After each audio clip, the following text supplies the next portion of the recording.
Thanks for watching my videos. If you do like what you're hearing or want to see some more videos, go to my channel, hit the like and subscribe button on anything you see, and make sure you hit the little bell for all the notifications for when my channel has a new video. But today, I'm going to be talking about outlining changes for blues players. It's a pretty simple concept, you know, when you're talking about it, when you just write it down. But it can be kind of difficult for any player, really, to remember what chords you're on. You know, what I'm saying by outlining chords, in case you don't know, is taking the chords that are in the blues progression, the 1, the 4, and the 5, or 2 and the 5, or whatever ones you're playing, and outlining the important notes so that way anybody that's listening, I find it helps the most when you're a guitar player in a trio setting, and the bass player is playing what he's playing, or she, but they're not a chordal instrument, so you can't always hear all the qualities. And sometimes, if you have a good bass player, you can. But even then, sometimes it gets lost. So it's cool, I think, to take some of those and break out of the pentatonic box, take some of those chords and play over them to kind of outline the fun notes so everybody listening knows where you're at, or you know where you're at. You know, it gives you more options really anyway. There's a lot of different reasons to do it. You just got to pick the one you want. Anyway, I'm going to show you how I do it. In the beginning there, I was playing B flat, and it really helps when you got no drummer and no bass player during the COVID times, right? Sitting around, outlining changes. So the thing that helps me the most, and most people know the pentatonic scale. If you don't, that's okay. We're going to be in B flat, right? So the 6th fret.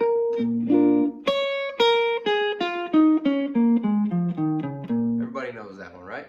Everybody can play licks all day on that, and that's fine, that's great. But when you go to the 4, you can play the same things if you want. Over the 4, it sounds great too, but if you're wanting to mix it up a little bit, and it really helps in Chicago blues too, they got a lot of good stuff. It really helps if you're playing, the 4 chord is an E flat, right? So you're in B flat, and then you go to the 4 chord, what are you gonna do, right? You go to the 4, you go to the E flat up here.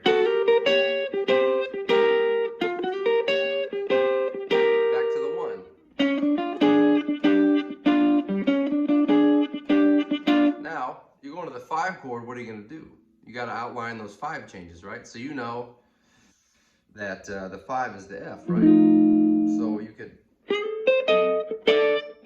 back to the 4. You could do that.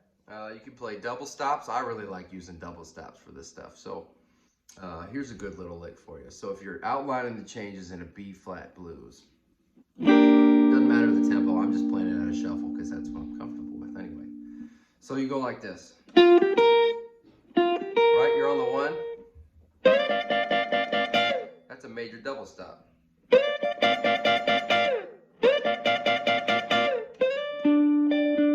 Right? So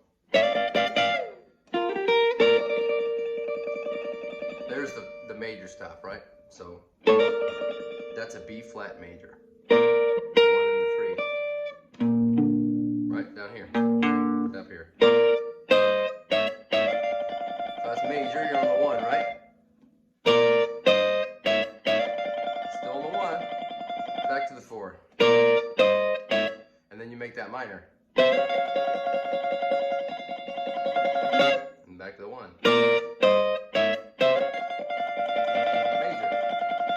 And then you know, you can go to any place here. I really like this one too. You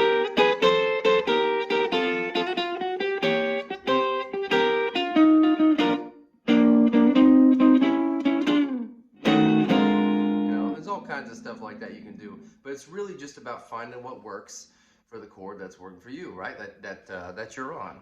So you wouldn't play all the same stuff over a 4 that you would play over a 1. You wouldn't play all the same stuff over a 5 chord that you'd play over a 1. A lot of the 1 licks work for that stuff, but if you're trying to outline the chords, it's not going to do you much good. So it's really just about finding those sounds, right? So that's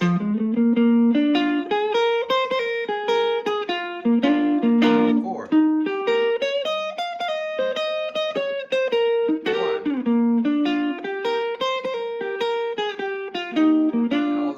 Working to 5 too. It's just about starting somewhere. Here's the 5.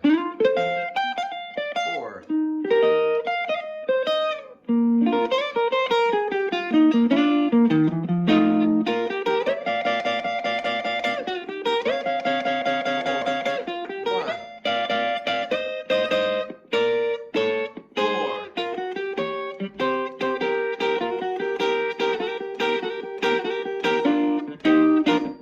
Back to the 1.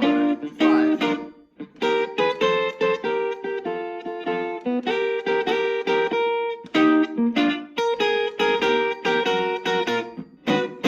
Anyway, that's just something you can do to take your blues playing to the next level. Something to think about, just how I would play it. I'm not an expert, just what I like to work on. If you have any questions, please leave them in the comments, or have any more suggestions for videos, stuff you want to see, please let me know. Thank you for watching this video. Hit the like and subscribe button, help me out a whole bunch. And hit that little bell notification so every time I upload a video, you are notified. Thank you so much for watching, folks.